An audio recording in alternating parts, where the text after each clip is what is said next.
Welcome back to the Kids to Love podcast. I have invited one of my colleagues and dear friends from a long time, Carrie Marchese. She is our development and marketing director. We're both recovering television refugees. That's where we originally worked together. Happily. And so you tell a little bit about, introduce yourself to the audience, how long you've been with us, everything that you do. And Carrie's going to help us with the conversation because I thought, well, I can't necessarily interview myself about a new thing that we're offering, but introduce yourself to the people because Carrie does such important work for Kids to Love. Sure. So I'm Carrie Marchese. I'm a development and marketing director here at Kids to Love, and I've been here since 2020. So it's been a little bit now. And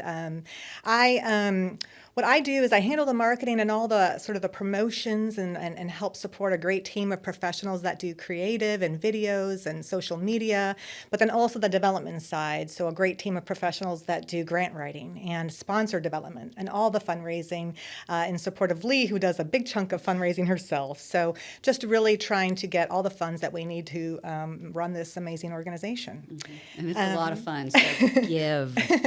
Yeah, 'tis the season. Give. But yeah, we wanted to sort of sit down today because recently Lee went on a pretty amazing adventure to Costa Rica to do some amazing training, which we're going to dive into. But, you know, before we do that, Lee, one thing I thought would be important is I don't think most people know the educational journey that she recently went on. Yes, CEO and founder of Kids to Love and K-Tech, but also you went back to school. And I think it's sort of important to start there so people understand why we're here now. Yeah, I kind of joke that my midlife crisis was going back and getting a master's degree. With our previous life, my bachelor's was in journalism. And I just really felt as we were getting ready to launch the Smith Family Wellness Center, home of the Grant Hill Trauma Team, and adding trauma therapy, it would be hard for me to lead a team if I didn't understand what we were leading. So I went back to get my Master of Social Work, and it took me 3.5 years in my spare time. We like to joke, but actually completed that last November, walked in January. But in addition to the Master of Social Work, I did an embedded trauma certification with that master's, and then have also become a certified trauma specialist outside of my MSW work. So it has been a journey for me to get the education I need to have a clear understanding of the needs that our kids have, what is available, and how we need to offer those services to the kids in the community that we serve. In launching the Smith Family Wellness Center, home of the Grant Hill Trauma Team, one of the things that I've really loved to see with Kids to Love, you know, we talk about the ecosystem of services. We talk about how we have to find programs and build programs that meet the immediate needs of kids living in foster care at every step of their journey. And I think what's really awesome is that the Smith Family Wellness Center has done, in essence, the same thing. What we're doing is building an ecosystem of therapies and modalities to meet our kids and families exactly where they are. And that is sort of what led us to your journey recently to Costa Rica. I mean, if you've had to study, why not study in Costa Rica? That's what I say. So actually, Carrie's the one, gosh, I guess it was about a month ago. She was talking about how we had some funding for training, and we were looking at maybe where we put that and who we utilize that. And so several of our team have added additional modalities this year, grown with training.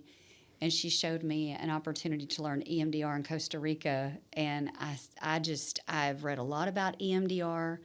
I've seen testimonials of people that have been successful at doing it. And I thought, God, we've got to be able to add that. We had several people in the community that did that we could contract with. So it was something that we had available to clients. But I just felt like it's something that we needed to really bring more in-house to be able to offer that. So let's start with that, what it stands for, because it's a mouthful. Yeah, and I've got my phone pulled up here so I get it right. EMDR stands for eye movement, desensitization, and reprocessing. In common terms, it pretty much is taking the traumatic memories of the brain and rewiring it. EMDR is phenomenal for people who suffer from PTSD. So when you look at statistics, our kids suffer from PTSD at high amounts. Vets suffer from PTSD. First responders.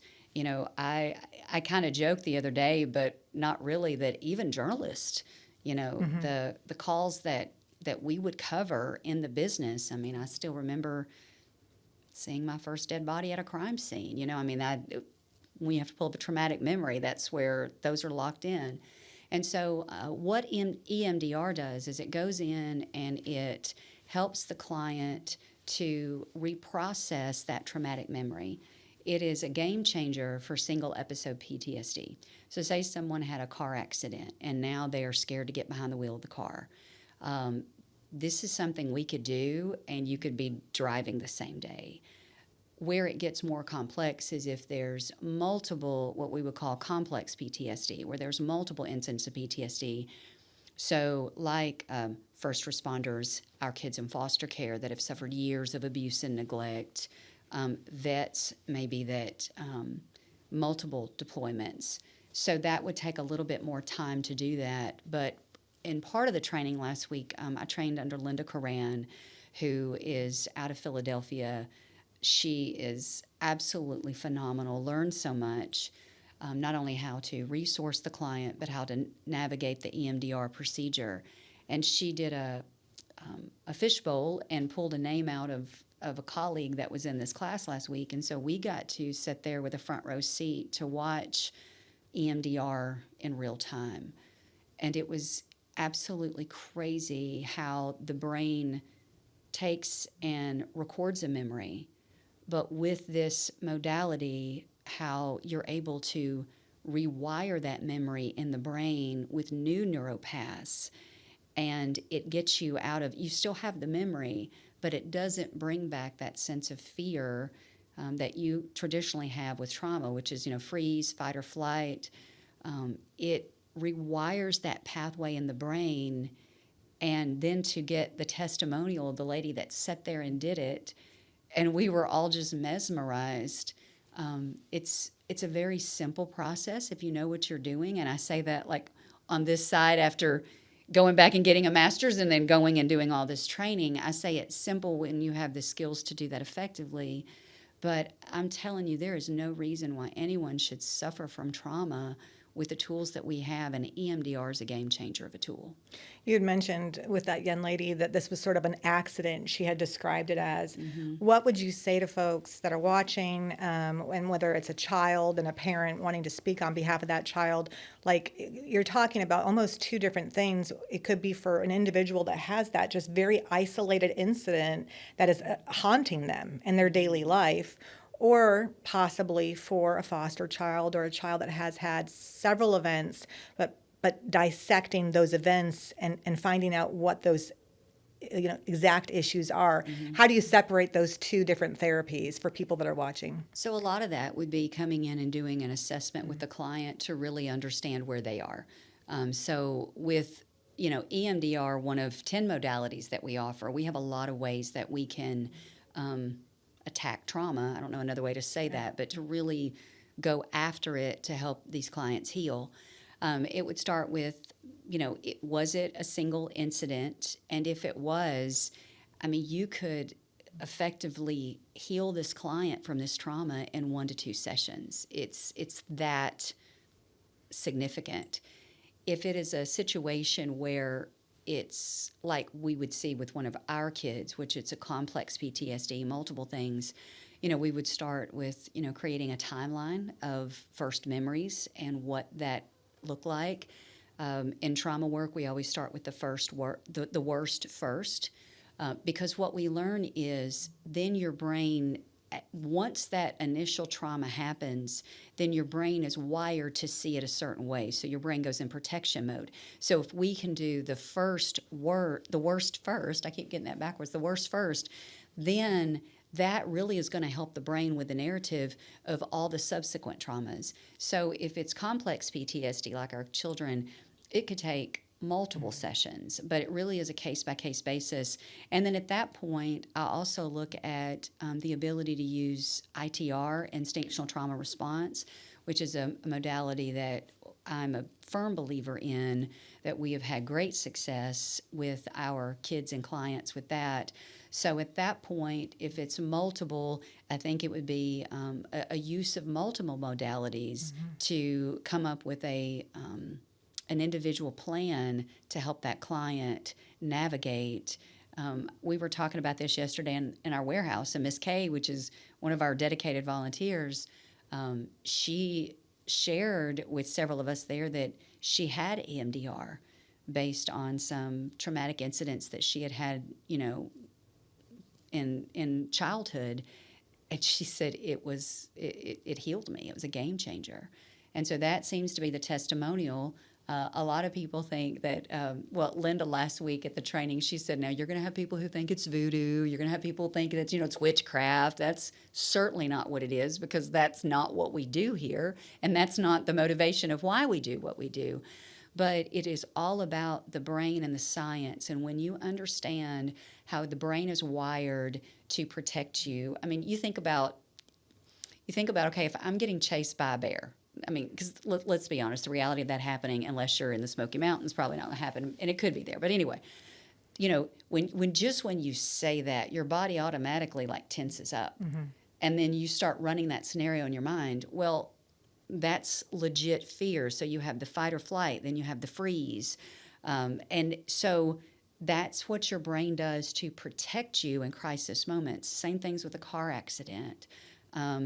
Abusive relationships. I mean, the list can go on, but the brain is such it's your vagus nerve, it's your paravagus nervous system. It taps into all of that. It's a sensory where you are activating the brain and your paravagus nerve system to rewire it. It's very science-based, and when done in a space like we have here, can change lives. I see it as kind of an approachable modality, because I feel like a lot of people too, if they have an isolated incident that is really just keeps coming up in their life, but they're hesitant. They don't necessarily want to sign up for a year of therapy. In Right. terms, they think of it like that, and they're like, well, I don't need therapy, but I do want to get over this one hurdle. So I feel like this is kind of a game changer in that regard. Yeah, I would just encourage you, if this is something, reach out to us at hopefortrauma.org.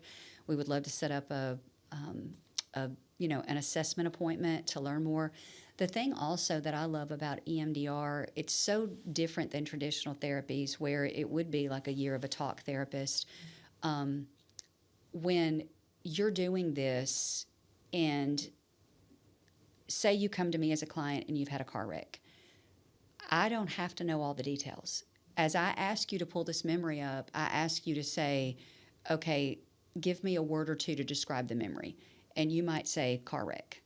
That is all I know as the therapist. So that's also something different, is you're not sharing all of this trauma with another person. I've told my story 100 times and no one will listen, or nobody believes me, nobody can help me.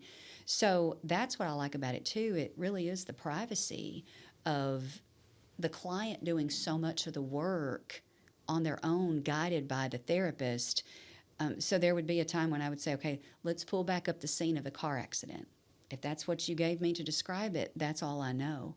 And then, sitting there and holding that space while the client works through it, guided through, the appropriate tapping and activating that paravagus nervous system again to rewire that. But to me, I think that was the other thing last week to witness, and we did multiple sessions of this while we were there, but to witness, Linda walk, our colleague, through this, it held respect and dignity for her, because I believe that it was a horrible situation that she lived through as a child, but that's just based on the emotion she had from bringing that memory back up. But none of us, we didn't have to know the details for her to heal from them. That's amazing. EMDR, just one of many modalities that Kids to Love offers at our Smith Family Wellness Center. We do have a website. It's hopefortrauma.org.